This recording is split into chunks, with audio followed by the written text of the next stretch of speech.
नमस्कार दोस्तों, स्वागत है आपके अपने YouTube channel high court officials पर। आज हम जानेंगे भारत के सबसे पुराने और ऐतिहासिक न्यायालयों में से एक इलाहाबाद उच्च न्यायालय का संपूर्ण परिचय। साथ ही कुछ ऐसे अद्भुत तथ्यों के बारे में बात करेंगे जो बहुत कम लोग ही जानते हैं। इलाहाबाद उच्च न्यायालय की स्थापना 17 मार्च 1866 को ब्रिटिश शासन में हुई थी। शुरुआत में इसे north western provinces high court कहा जाता था।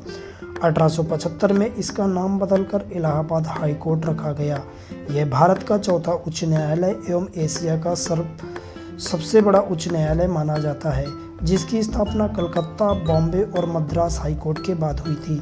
यह पहला हाई कोर्ट था जहां से हिंदी भाषा में न्यायिक कार्य को आधिकारिक रूप से मान्यता मिली थी। यह उच्च न्यायालय दोनों भाषाओं हिंदी और अंग्रेजी में दोनों में कार्य करता है।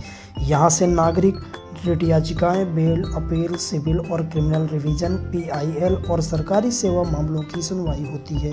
यह न्यायालय आर्टिकल 226 के अंतर्गत नागरिकों को मौलिक अधिकारों की सुरक्षा प्रदान करता है। कई ऐतिहासिक और चर्चित फैसले यहीं से हुए हैं, जैसे कि इंदिरा गांधी केस 1975 में, जिसने भारतीय राजनीति में भूचाल ला दिया था। इस केस में इंदिरा गांधी बनाम राजनारायण केस, जिसमें हाई कोर्ट ने प्रधानमंत्री की चुनाव वैधता रद्द कर दी थी, जिससे आपातकाल यानी देश में इमरजेंसी की घोषणा हुई थी। इस उच्च न्यायालय की मुख्य पीठ प्रयागराज, पुराने नाम की अगर बात करें तो इलाहाबाद में स्थित है, जबकि एक खंडपीठ लखनऊ में स्थित है, जो राज्य की राजधानी से विशेष मामलों की सुनवाई करती है। इस न्यायालय का अधिकार क्षेत्र पूरे उत्तर प्रदेश राज्य में फैला हुआ है। संविधान के अनुच्छेद 214 से 231 तक के प्रावधानों में इसकी व्यवस्था की गई है। यहाँ लगभग 160 से अधिक न्यायाधीशों की स्वीकृत संख्या है, जो किसी भी उच्च न्यायालय में सबसे अधिक है। इलाहाबाद हाई कोर्ट में भारत की सबसे पुरानी लाइब्रेरी है, जिसमें 2 लाख से अधिक दुर्लभ विधिक ग्रंथ संरक्षित हैं। इलाहाबाद उच्च न्यायालय से पूर्व राष्ट्रपति शंकर दयाल शर्मा, माननीय पूर्व प्रधानमंत्री चंद्रशेखर और वर्तमान में कई विधायक एवं सांसद इलाहाबाद हाई कोर्ट में वकालत का अनुभव रख चुके हैं। पंडित मोतीलाल नेहरू, जो भारत के स्वतंत्रता संग्राम के प्रमुख नेता और प्रख्यात वकील माने जाते हैं, इलाहाबाद हाई कोर्ट में वकालत करते थे। उनके पुत्र पंडित जवाहरलाल नेहरू ने भी इस हाई कोर्ट की लाइब्रेरी में अध्ययन किया और कई बार न्यायिक कार्रवाइयों में उपस्थित रहे।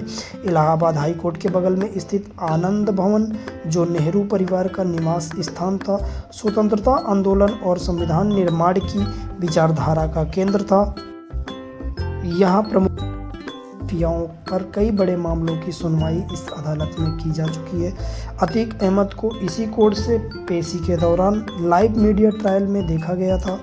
इलाहाबाद उच्च न्यायालय की अगर मुख्य न्यायाधीश की बात करें तो प्रथम मुख्य न्यायाधीश सर वॉल्टर मॉर्गन को बनाया गया था, जबकि वर्तमान 2025 में माननीय अरुण बंसाली जी यहाँ के प्रमुख मुख्य न्यायाधीश हैं। वर्तमान में अधिकतम न्यायाधीशों की संख्या 160 से अधिक। इलाहाबाद उच्च न्यायालय सिर्फ एक न्यायिक संस्था नहीं, बल्कि भारत के स्वतंत्रता संग्राम, राजनीतिक संघर्ष और न्याय की आत्मा का जीवंत प्रतीक माना जाता है। यहाँ हर दिन इतिहास लिखा जाता है और न्याय की मशाल जलती रहती है। अगर आप वो न्यायिक सेवा की तैयारी कर रहे हैं या कानून के छात्र हैं, तो यह कोर्ट आपके लिए एक प्रेरणा का स्रोत है। वीडियो पसंद आए तो लाइक करें, शेयर करें और हाई कोर्ट ऑफिशियल चैनल को सब्सक्राइब करें, क्योंकि यहाँ हर कानूनी पहलू मिलता है।